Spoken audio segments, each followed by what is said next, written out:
Hi, this is Dr. Carolyn Coker Ross, bringing you the Inclusive Minds podcast. This podcast was inspired by the book of which I'm a co-editor entitled Anti-Blackness and the Stories of Authentic Allies, Lived Experiences in the Fight Against Institutionalized Racism. If you're a psychologist, a social worker, an addiction professional, or a healthcare provider, or anyone who wants to broaden your horizons, then this podcast is for you. The goal of the podcast is to help you understand some of the more complex issues facing our culture today.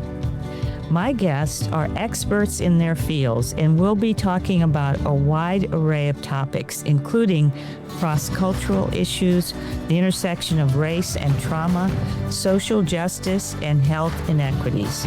They will be sharing both their lived experiences and their expert opinions.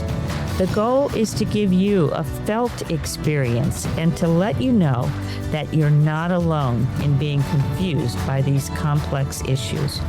We want to provide nuanced information with context that will enable you to make your own decisions about these important topics.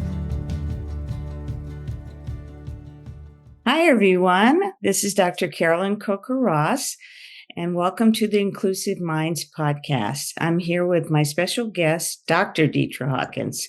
Dr. Hawkins is a licensed clinical psychologist and the CEO and founder of Both and Partners.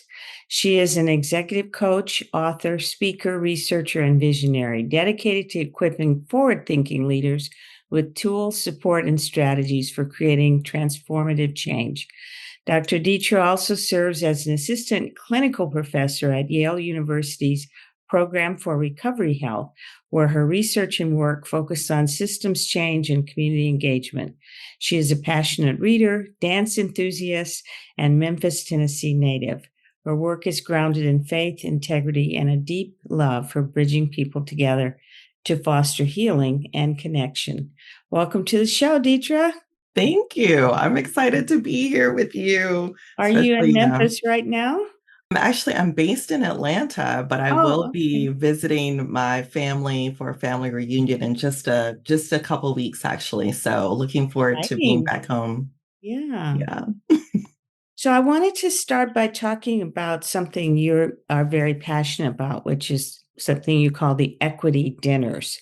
Can you tell us a little bit more about what is an equity dinner? Absolutely excited to always talk about any dinner event, any opportunity to bring this work to light. So just to share that part of what I've been doing lately with the dinners, and for some groups, they call them equity dinners. Some groups call them, whatever the city is before the name of the dinner. So this really started and is based on what's called the Chicago dinner model. Mm-hmm. And in the last 7 or 8 years or so, there's been an opportunity I've had to partner with a group called Out of Hand Theater, where we have a piece of art, often a play, that launches a conversation. So this is a dinner conversation, sometimes virtual, sometimes in person, sometimes with 12 or so people, and many times with up to 400 or more, in small tables, facilitated by someone who has been trained. And a big part of my work is training those facilitators to help lead the conversations, because these, if we think about equity still, just to bring that word into it, and I'm sure you're very aware, a lot of people still don't really know what that is, right? A lot of people talk about equity as if we're still talking about equality.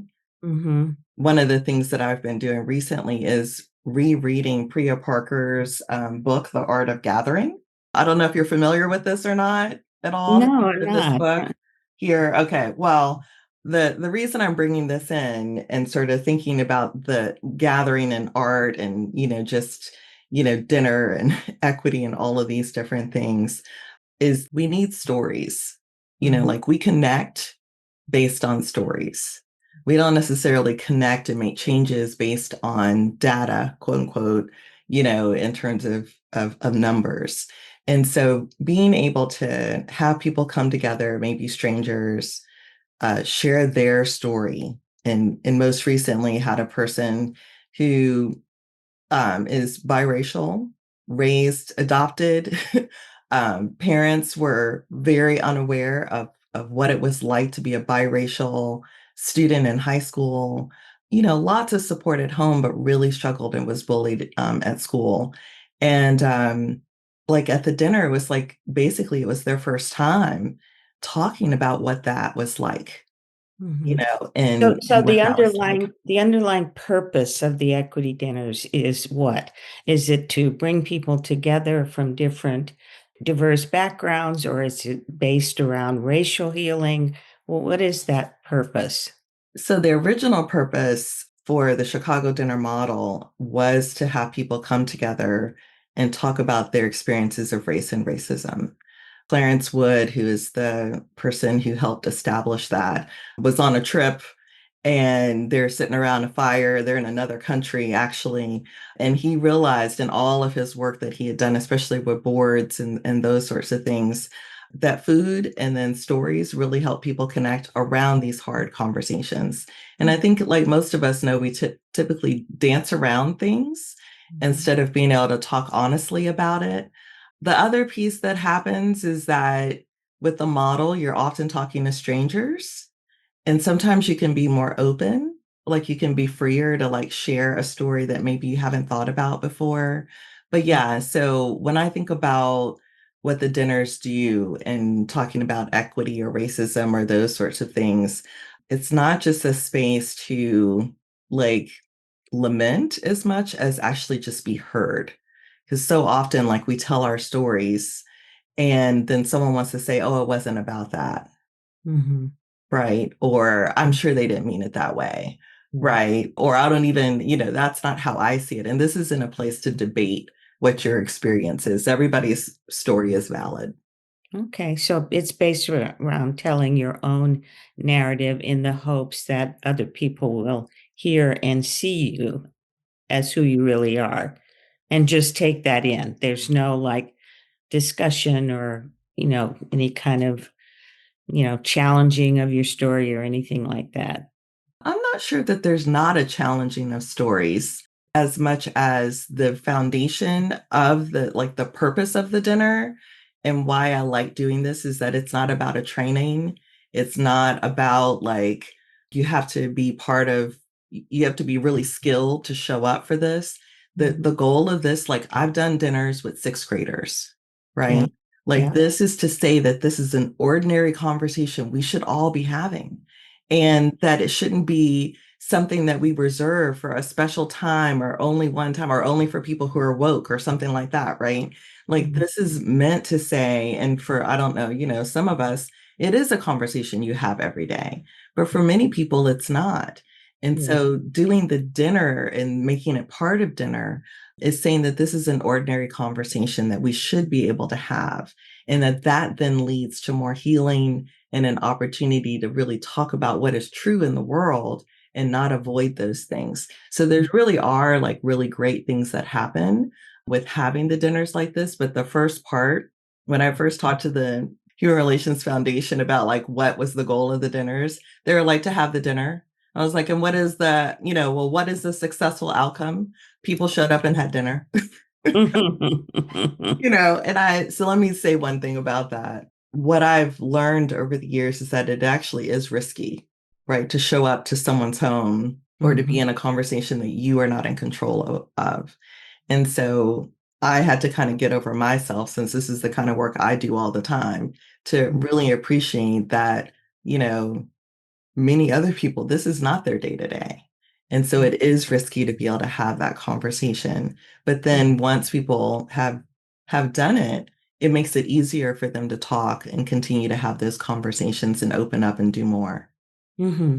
So, how does being at dinner, discussing equity, telling your story, break down those barriers? Because, like you said, often and even I guess increasingly, having these conversations can be very uncomfortable for some people, or they may feel like why are we still talking about this? Like, why do we still Mm. need a Black Lives Matter movement? Or, Mhm. Mhm. when is it going to be enough? And all of that kind of stuff.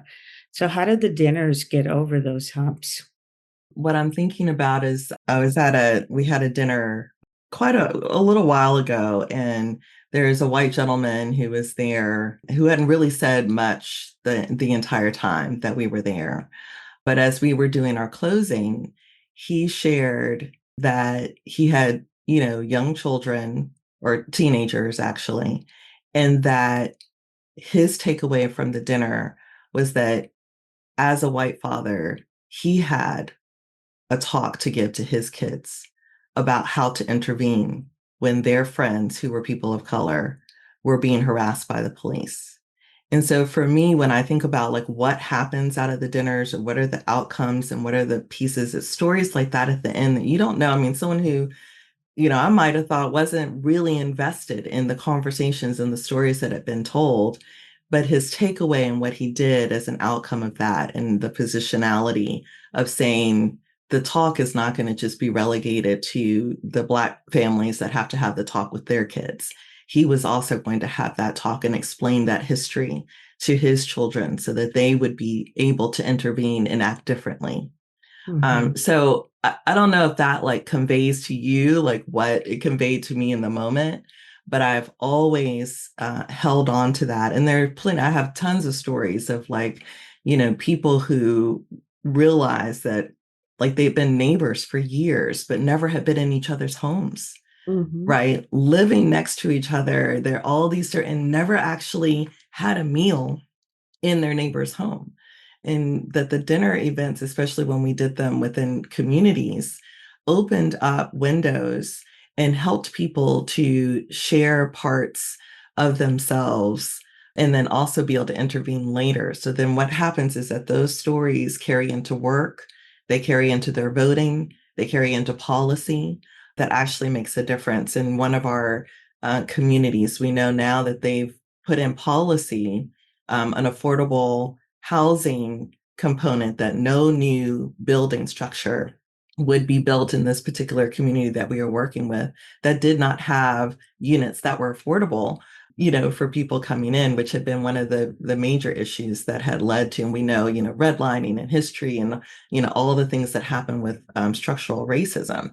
So I think of those are some of the things that are like really important to recognize that can happen from these experiences. So, I've been in a lot of groups myself and and done quite a few trainings and conversations with people and hearing their stories. But I also hear that there's still an undercurrent, especially from people who are not people of color. So from, white individuals in America that says, that there's a lot of resistance to having these kind of stories. And so do you think the dinners mainly attract people who are more open? That's why I was asking you about, is there any kind of challenging or, backpedaling or backlash within the dinners? At least half of Americans feel that, people of color have gotten enough attention and they don't want immigrants in their communities. They don't want people who are different from being around them. So, how do you explain the benefits of the dinner, or how does the being at dinner get over these barriers? Well, I think a couple things happen. One, I've often been asked, aren't we preaching to the choir? So I think that's part of that, right? It's like, are we preaching to the choir? And so I think it's important that we recognize that the choir sometimes thinks it's on the same page and singing in tune, and we often are not.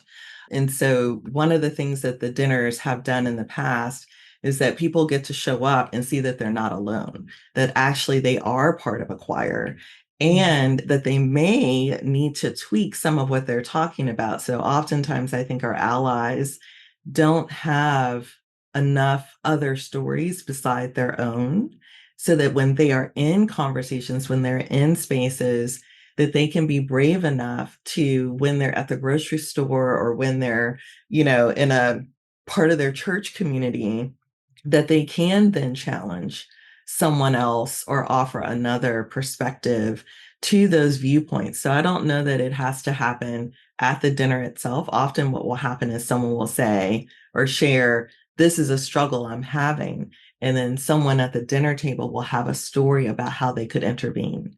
So there are ways in which those things happen. The other part that happens is that in some of the communities we've worked with, the dinners are not meant to be one off, right? They're not meant to be the only thing that happens, and you go to one and now you're good. Uh, so that's an important part. So the energy of the dinners actually allows them to have more and more, and to bring friends or people who, I've seen couples who are on different sides of the aisle, right? Who are there at those dinner events and are able to hear something from someone else that they can't hear from someone who's that close to them. Yeah. Right. The other thing that happens is that what we've learned to do, especially with the art component, is start the conversation at a much more intensive level from the beginning. So the original model, what I would find is that it would take a while for people to kind of warm up and then ask their real question.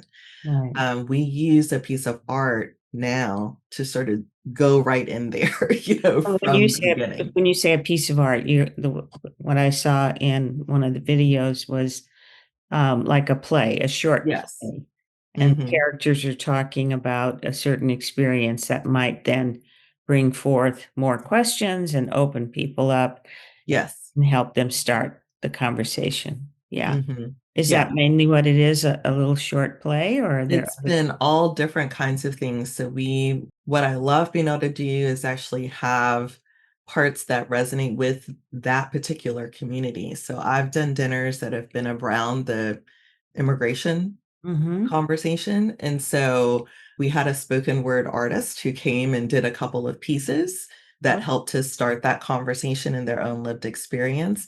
I've done dinners, some of my favorite dinners in recovery community centers. So mhm. that does a couple things that actually brings the community into a space that is not always like part of that.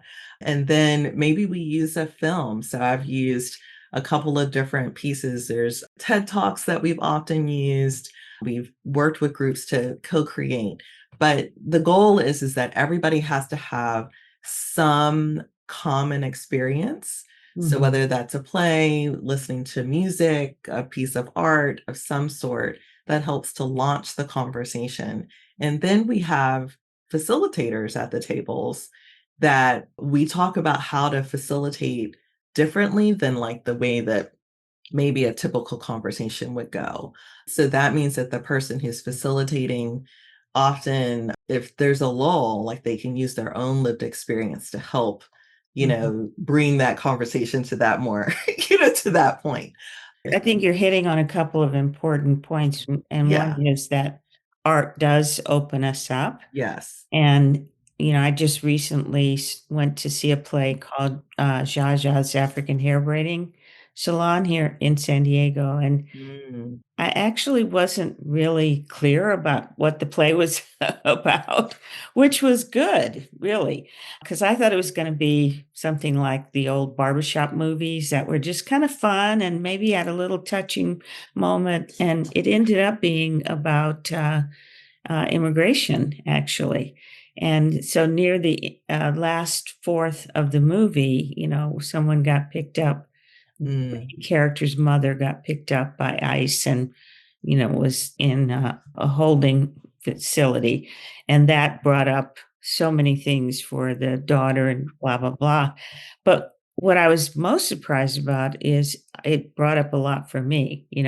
I know Mm. where I stand on all of these issues. I talk about them all the time. But I think for many of us, so much is happening so fast these days that you don't stop to process it. Yes. Don't stop to, feel how it feels. And, I just found myself, feeling very emotional about it Mhm. at the end of the play. Mhm. The other thing, what came up for me as you were speaking is just how true it is that when people know our stories and when they know us, that the old rules often are thrown out. Yes. I just think of this Asian woman who was in the country for 26 years. She was in a small community. She was in the news, and a lot of people just loved her because she was so, all of the American values. She was so hardworking and involved with people, knew them by name, and all of that. And she was picked up by ICE. And then the community just rose up and they're like, wait a minute, she's part of our community. Yes. She's not an other. It's Hmm. not somebody who we think should be being deported. And so I don't think people are stopping to think what is happening, with especially with the immigration issue, that Yes. people who are getting deported or picked up are often deeply embedded in their communities. They're often well liked and thought to be, really hardworking and good people. So it's kind of been a wake up call, I think, for a lot of Americans who may have thought that, oh no, we don't want immigrants, but that doesn't apply to Carol, or that doesn't apply to my ex mother in law, or Hmm. fill in the Hmm. blank. Absolutely. I think what you shared is slowing down enough to Mm, get deeper into the story, and that too much of where I think energy has been is like, how do we make change through social media? Or I haven't seen that be where change really happens. I like to, in my other work, I like to ask people questions about like what has actually helped you do something different, do something hard. And when we look at like what motivates someone to like change their behavior and those sorts of things, it's not the 30-second thing, it's not like, no. I mean, it's not to say that we shouldn't learn how to do an elevator speech, right? That's how Mhm, you're capturing that attention. But then you have to do something with the attention, you know? There has to be another part of it. So what I was saying that I think that's unique about the dinners is that typically we have at least 2 hours, but many of the dinner events, especially in the Decatur dinners that we did and the ones that we do in people's homes, those dinners can go 4 hours. You are usually kicking people out. They are still talking out mm, on the sidewalk, right? There is still like conversation that is happening. There are mm, groups of people who come to the dinners and then decide to meet again.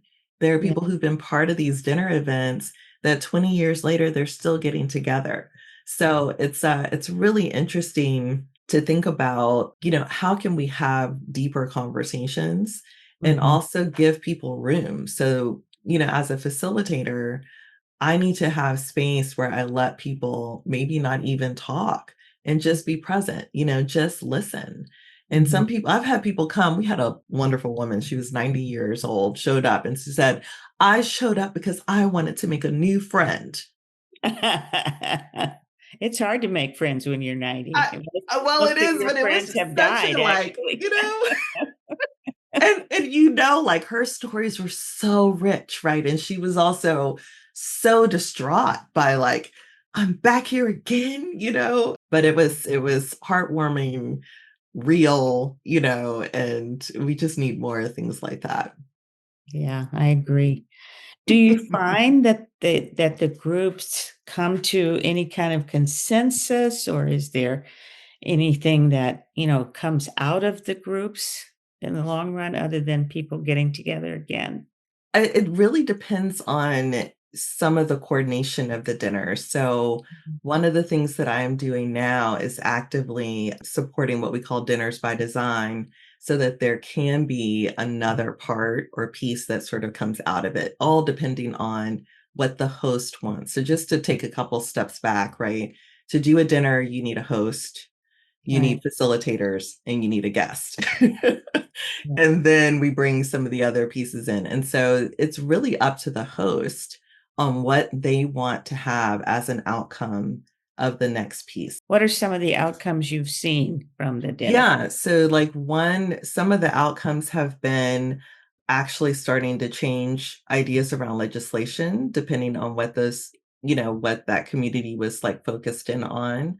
We've seen groups that actually formed like their anti-racist committees that then led to changes in like the name of the high school and monuments that were removed and, Mhm. other kinds of policies, especially around at that particular time, what kinds of punishments were happening for students of color versus white students within schools. When I think of other like organizations that do the dinners and use that as a component in terms of connection, one of the things I'm looking at a lot more is that networking is very difficult. We're sort of in an epidemic of loneliness and people don't have the skills. And so we are seeing that people are connecting deeper and better, Mhm. and that is making a difference in how the rest of the experiences go.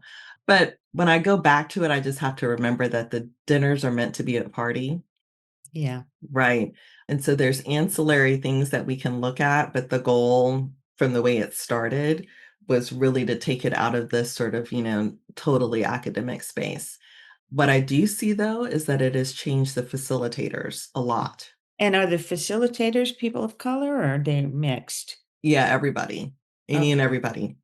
So can anybody do a dinner like this? As far as I'm concerned, anybody can do a dinner. I mean, my favorite, of course, as I said, have been sixth graders. Like if a sixth grader can do this, then I think anybody I can do think they this. can do it easier than the older people. But so if someone wants to do a dinner though, how do they find a facilitator? Well, I have a group of people that I've trained to be facilitators. So often what we've done is work in that direction. I also find that organizations they have cadres of people who want to be better at leading conversations. And so I'll go in and train people to be facilitators. Okay.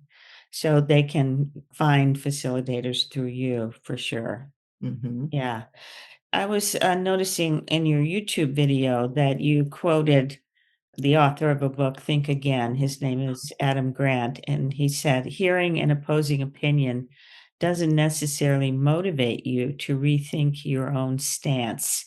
Hmm. It makes it easier for you to stick to your guns.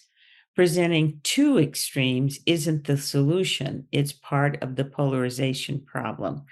How do you relate to that, and how do the dinners help with that? Well, one of the things that I do in all of my work is rooted in what we call appreciative inquiries. It's the other AI. Yeah, for real.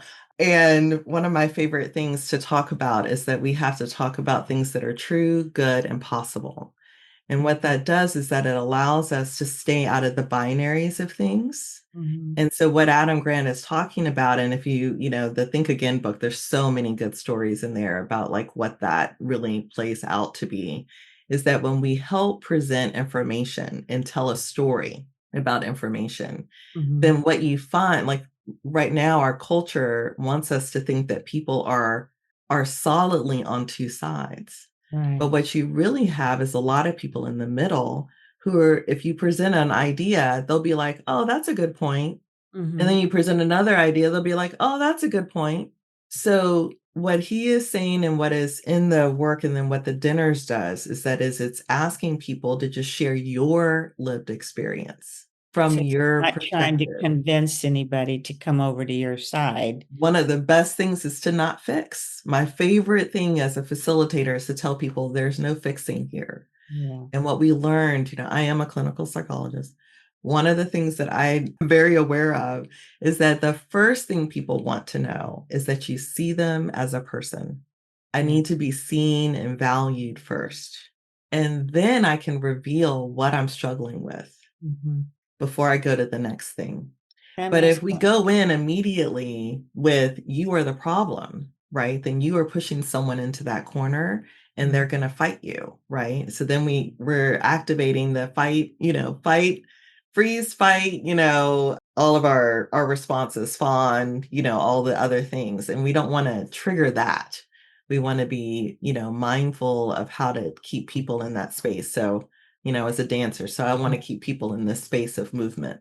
there's a lot of anger, though, in our country right now. I think you can compare it to the anger that was in our country around the Vietnam War, for example, or around the civil rights movement when Martin Luther King was leading that. So that kind of anger often can get in the way of really having truthful, open communication. How do the Hmm. dinners get around the anger, or are the angry people just not coming to the dinners? Yeah, I often wonder, when I think about anger, I think that sometimes we have to let people be angry and and then get to the deeper part of what the anger is about, Yeah. right? So my assumption around that and what I think about with the dinners, one, I don't think people come. If they're angry, they're not ready to sit down. Mhm. So, I Yes. think that there's a piece of that. But what I think happens though is that then it might be their partner or family or someone else who's gone. And so that helps there in that space. But I think the other part is that people are allowed to, I mean, that all of that is welcomed, Mhm. to just be where you really are. And Have I've you just seen never that? seen Have you anyone who's shared their anger and then had someone listen to them and that there's like a thank you from that. okay.